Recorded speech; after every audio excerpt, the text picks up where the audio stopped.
Well, for a lot of you, this is going to be a lot of Pastor Doug, right? And you're like, man, that was a video, now a sermon, so I apologize ahead of time. When we were finishing the building, the last week was crazy. We were, a lot of people were working 12-hour days. Volunteers were in there. Some volunteers were working 12-hour days right alongside with the Northway staff. And I was taking my kids a bunch of the times because they're mildly helpful, particularly on the cleaning jobs at the AJR. And at one point, my oldest, Cohen, he's 8 years old, and the building has 3 levels. So, there's parking, there's a lobby on floor 1, and then sanctuary and other things are on floor 2. And he lost me for about 5 minutes. I told him where I was going to be, and he just didn't listen because he's an 8-year-old. And so he was running up and down, playing on the elevator, and then he realized he didn't know where his dad was. And I eventually found him. It took about 8 minutes. We were basically going through loops and different staircases trying to find each other. And when I found him, he just broke down into tears. I mean, just crumbled. It began to cry, and then eventually he said, "Where were you?" And honestly, I can't think of a better question to kick off this 2-week series on doubt.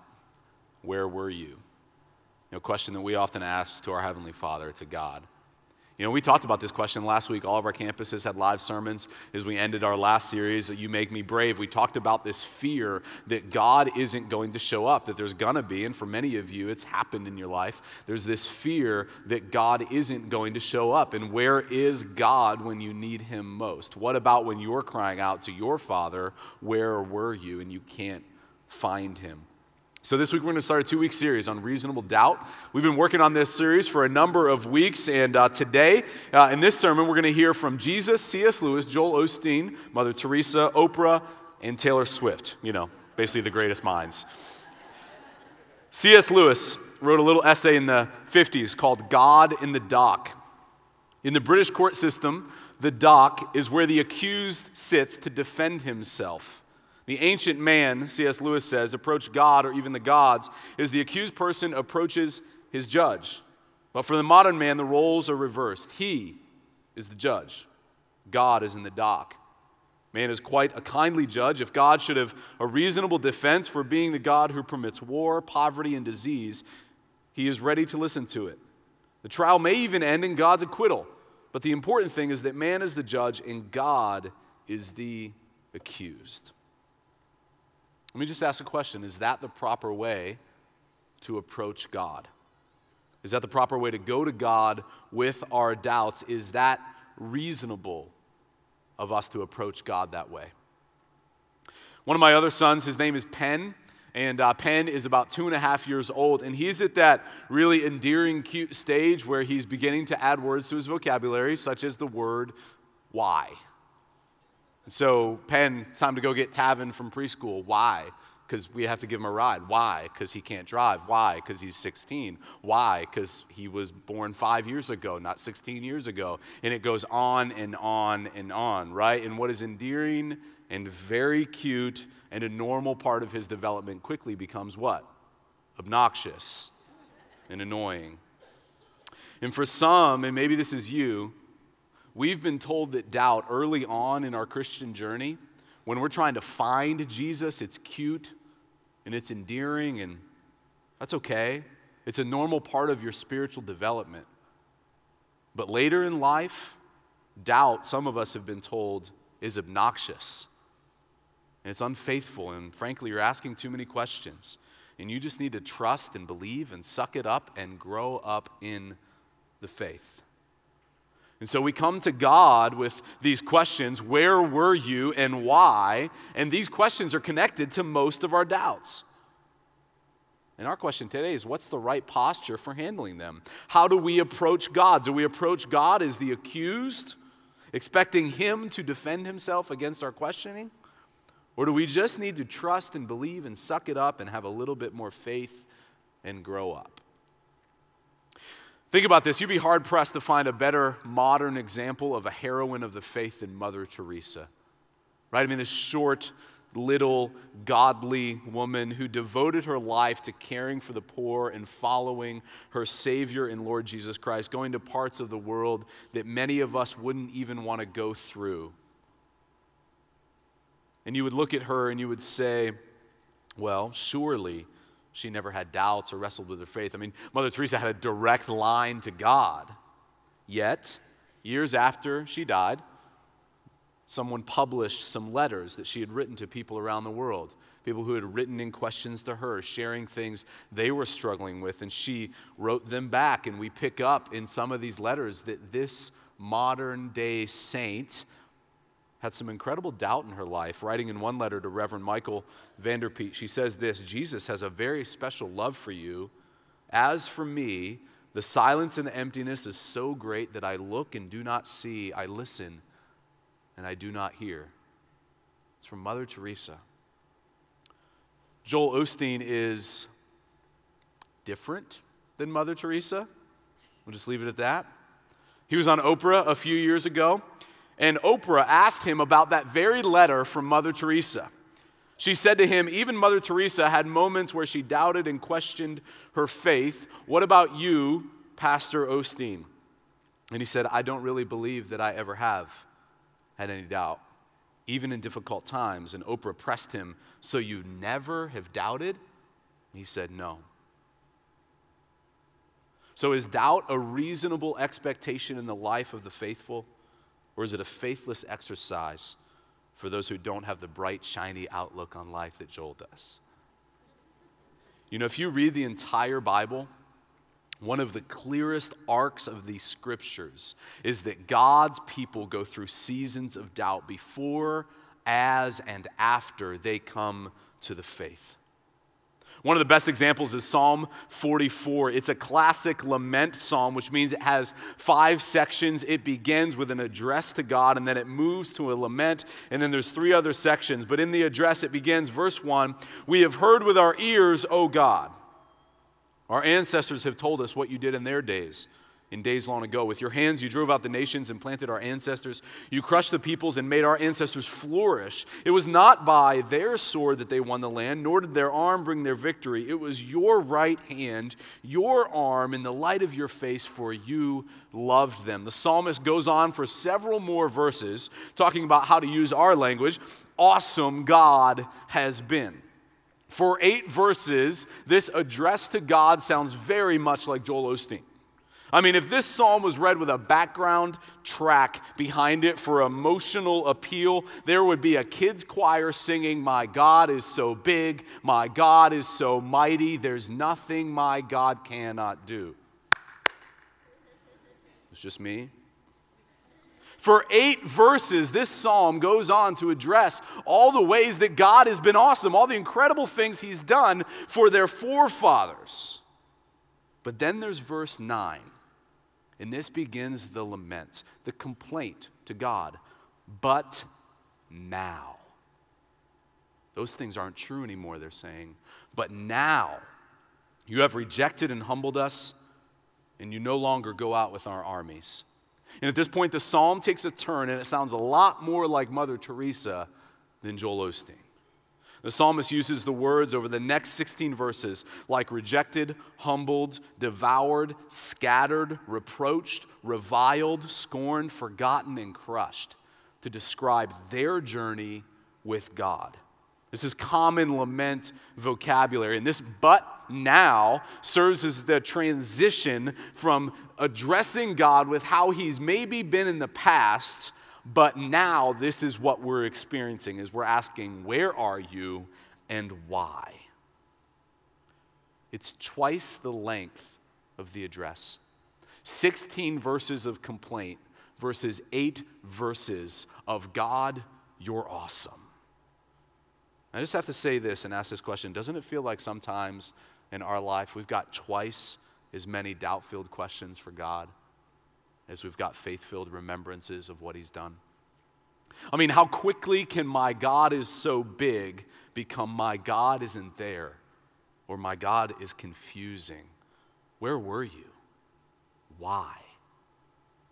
There are many laments or complaints to God in the scriptures. The Psalms is not the only place, but it is full of them. And do you realize one of the most famous moments of lament in the Psalms, Psalm 22, is one that Jesus uses himself in his last words? Jesus, Son of God, as the scriptures say, God of God, as the creeds say, is dying on the cross. And as his body drips with blood, his last words drip with doubt. My God, why have you forsaken me? It's the questions of where and why coming from the one who's supposed to answer them. How quickly can my God is so big become even for Jesus, my God has forsaken? On all of our locations, I'm going to invite out one of the worship team members. And right now, in the middle of this sermon, we're going to take a moment and we're just going to sit for a minute. And what I want you to do is I want you to wrestle with some of these questions I've been asking a little bit. And I want to give you some permission to bring some questions to God that you have. Maybe it's a where were you question. Maybe it's a why question. Maybe you're at a but now spot in your life and you're feeling rejected, humbled, devoured, scattered, reproached, reviled, scorned, forgotten, crushed, or insert your own word. Even just generally, maybe you find yourself being overwhelmed with doubt. And what I want to encourage you with is to allow this song that's being sung to be a prayer inviting God into your doubt.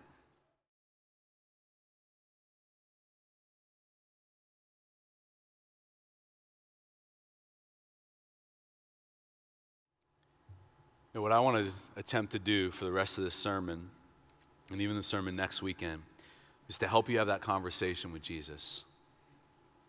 To, meet him for coffee, work it out, maybe understand a bit more than you do today. We're going to be doing two things, next 15 minutes and then next weekend. Number one, we're going to endorse doubt as a valid piece of the Christian journey. What we're going to call next week a holy necessity. Next week, actually, every campus is going to be teaching live, same sermon. We're going to be jumping back into reasonable doubt this series by breaking down all three categories that we believe you can kind of put doubt into. And it's going to give us handles for doubt, ways to understand different types of doubt and what we do with them and how we can proceed. And then we're also going to be opposing doubt as an end in and of itself, meaning it's an essential part of the journey, a holy necessity, but it's also not where we end. And that's actually really what the balance of this sermon is all about. We left Psalm 44 with the words, but now, where God's people were lamenting or complaining to God about the things they were legitimately experiencing, things like we were thinking about during that song. Now, I'm going to turn to Isaiah 42, another prophet, and I want you to listen closely. So I don't want to provide an answer at this juncture, but I do want to show you something important about our posture related to our doubt, the doubt that we are endorsing and saying is not an end. All right, so here's Isaiah. This is 42. You can read this whole chapter later on your own. I've just used a couple verses of it to kind of help us understand what's happening here. But in verse 1, God says this. This is a prophecy of Jesus Christ coming one day, which Isaiah has a lot of. Verse 1, here is my servant. It's sort of pointing to Jesus, whom I uphold, my chosen one in whom I delight. I will put my spirit on him, and he will bring justice to the nations. He will not shout or cry out or raise his voice in the streets. And it goes on to describe what he's going to be like, what type of a person he's going to be among the people. Verse 7, it talks about what his mission is going to be: to open eyes that are blind, to free captives from prison, and to release from the dungeon those who sit in darkness. And then verse 9 is this question in a statement: are you going to recognize him? God says, verse 9, see, the former things have taken place, and new things I declare. Before they spring into being, I announce them to you. And then verse 14, we get a bit of a graphic image. If you've been in a childbirth room like I have 4 times, it says this: for a long time I have kept silent, I have been quiet, and I have held myself back. God's saying, yeah, I know there's times you said, where are you?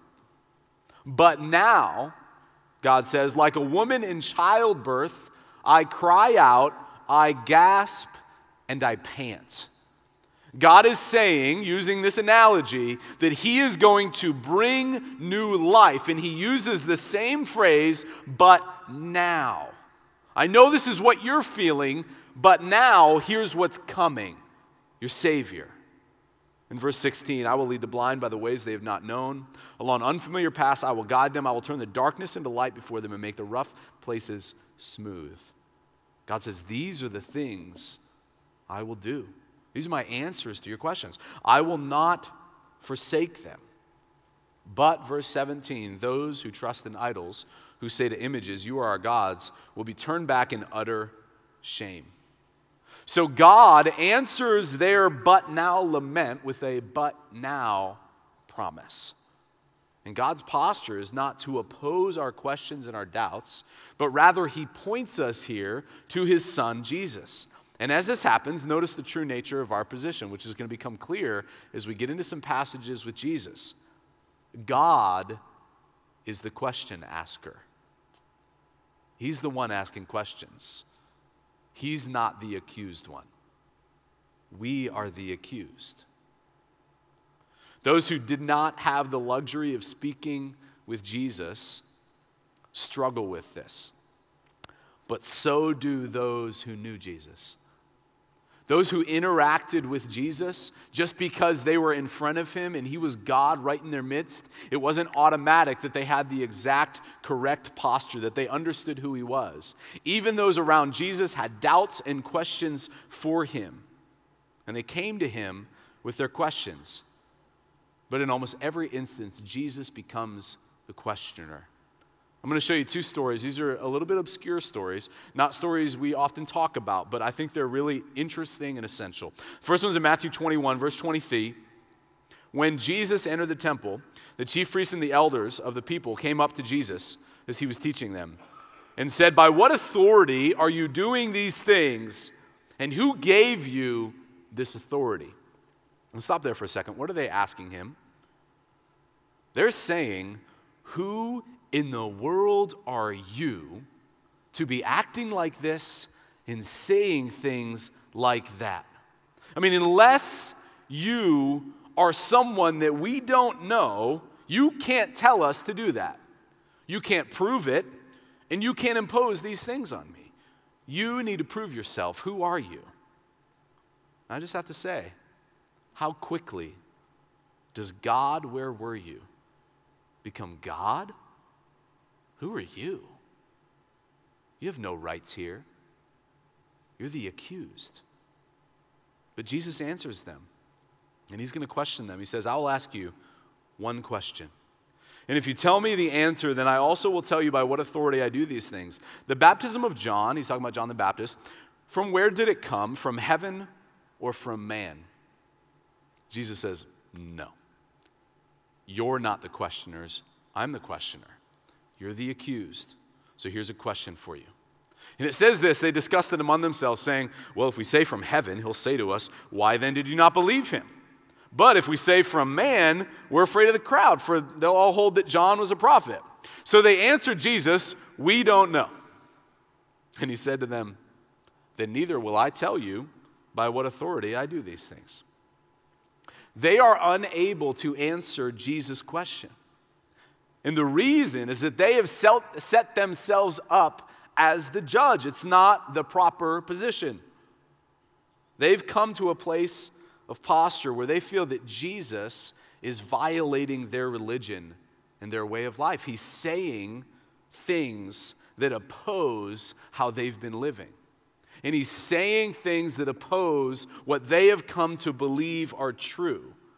And he's teaching that there's things about their way of life that they have to give up and change if they're going to follow him and if they're indeed going to know God and be saved. And that doesn't feel good.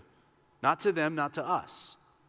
I mean, I wonder if we're that different from them, not wanting Jesus to violate our own personal religion. Last summer, the movie Guardians of the Galaxy, did you see this? It was the #1 box office hit, sort of came out of nowhere. They say for many reasons.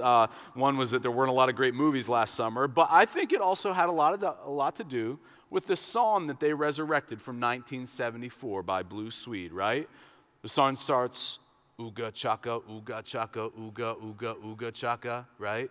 And you know the chorus, hooked on a feeling. Don't worry, I wasn't going to try to sing it. Good example of both a cultural phenomena, but also a theological insight. Because so many of us, when it comes to our faith, we are hooked on a feeling.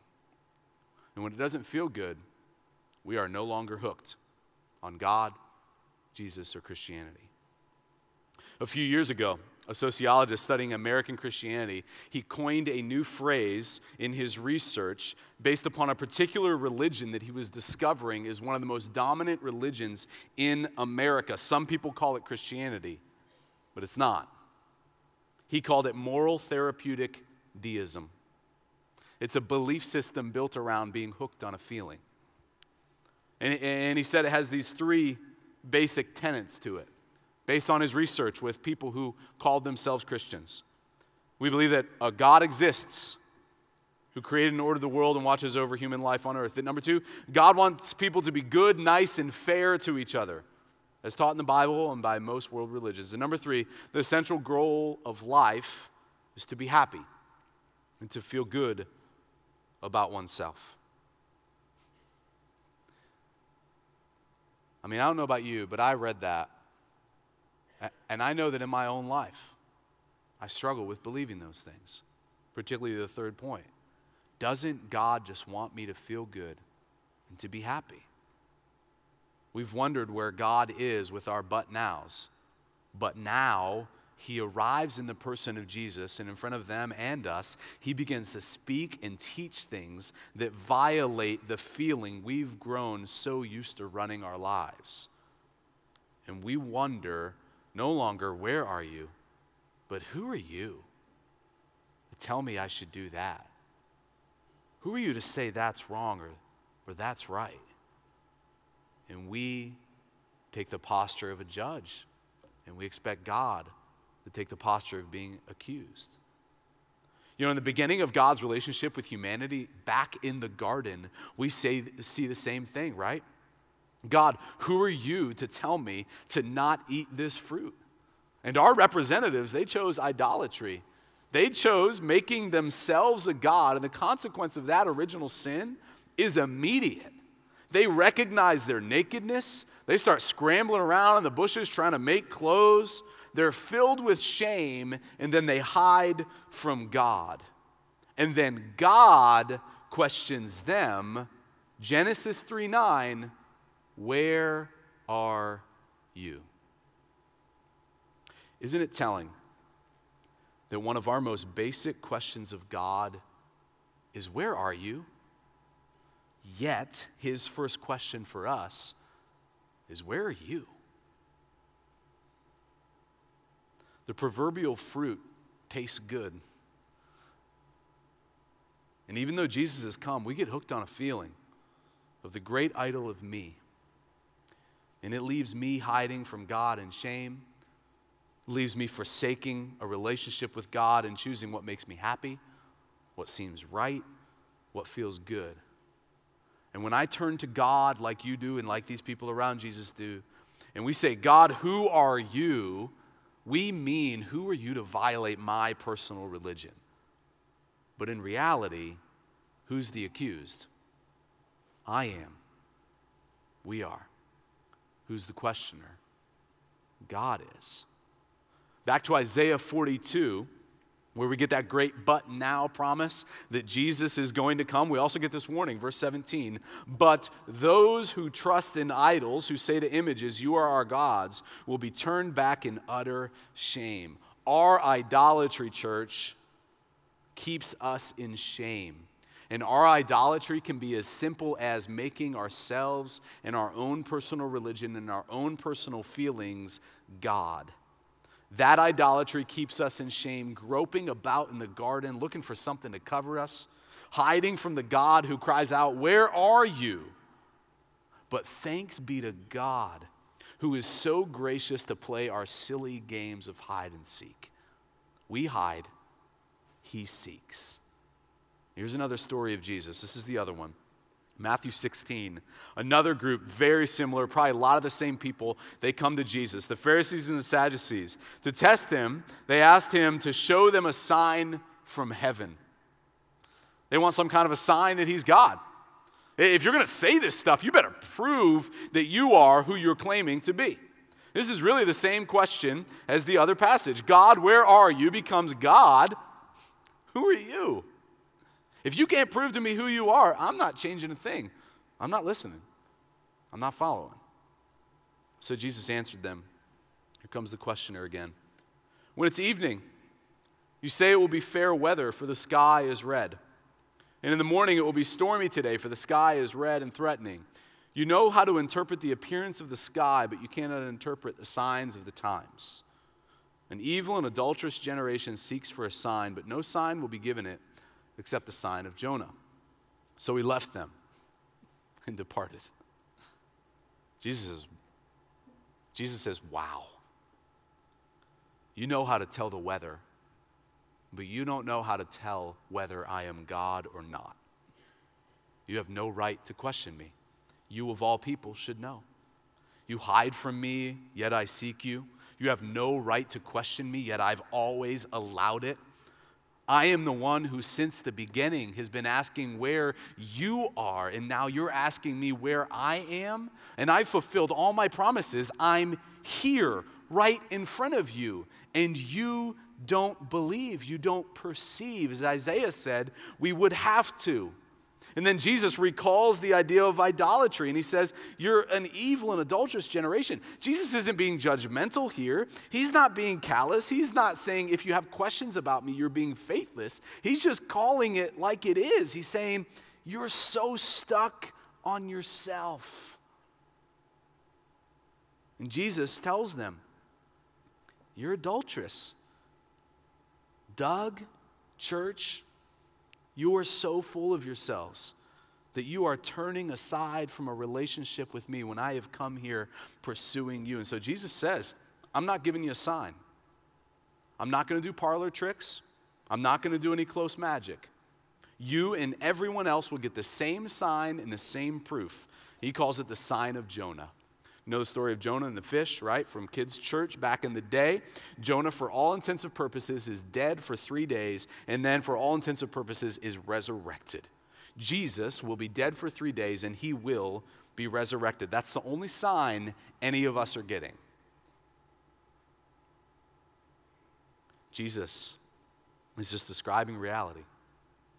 He says, listen, you want me on your own terms. You can't.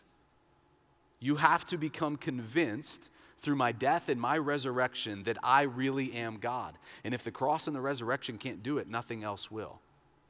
That's where the answers to our doubts has to begin. If not, we will be stuck right there. The scriptures call that the stumbling block. If we can't simply believe in the cross and the resurrection, that's where we're going to get stuck. The next story in the 16th chapter, literally the next one, is the disciples questioning Jesus about providing something. It's bread. It doesn't really matter. They've completely forgotten who they're with. And so Jesus calls them on it. He says this, verse 8, same chapter, "O you of little faith, why are you discussing among yourselves the fact that you have no bread? Do you not yet perceive? Do you not remember the 5 loaves for the 5,000, how many baskets you gathered after? Or the 7 loaves for the 4,000, and how many baskets you gathered?" Jesus here is meeting them right in the midst of their doubts, and he's pleading with them to perceive and remember who he is. He's saying, hey guys, how have you gone from my God is so big, so strong, and so mighty to not believing me? And listen, this is important. I don't think here that Jesus is telling them they can't have questions and doubts in their minds. We're gonna talk about that next week. He's saying you can't have questions and doubts about our relationship. You can have intellectual questions in your mind, but not questions about our relationship and who I've proven myself to be. Think of Peter being called out onto the water. Jesus tells Peter to have faith and to step out. There's no way that Peter takes that step, and in his mind, he is intellectually certain that he is not going to sink, because it doesn't make sense. He's going to sink. He's a human being. We don't walk on water. There is no amount of faith that is going to make him believe that intellectually. What Jesus is telling him is don't have a doubt about who's calling you out of the boat. I'm the one calling you out. And you, in your mind, can still doubt that you're going to sink but in our relationship, you do not doubt that you can always trust me. And that for whatever reason, I'm the caller and you're the listener and you are just to come out of the boat. Peter, of course, begins to sink. And some of you are like, well, there goes your point. Your point sinks too. I don't think so. Because Jesus grabs his hand and saves him. And the trust is never broken. He doesn't leave Peter to sink. He doesn't leave him to drown.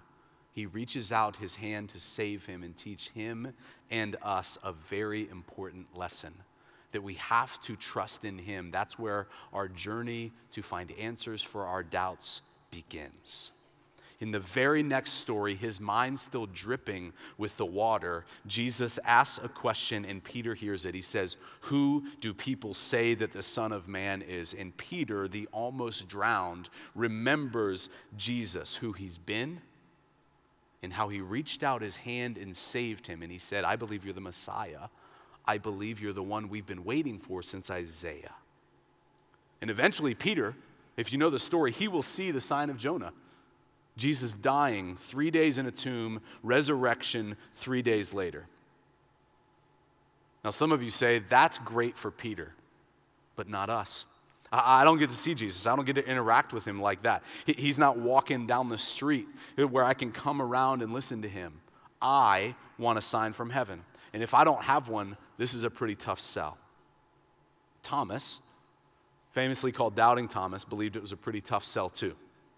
He hadn't seen Jesus resurrected like all the other disciples, but had been told by his friends that Jesus was risen. More on him next week. But after showing him evidence of his resurrection, famously showing him his hands and his feet, the sign of Jonah, if you will, Jesus famously told Thomas, "Have you believed because you have seen me?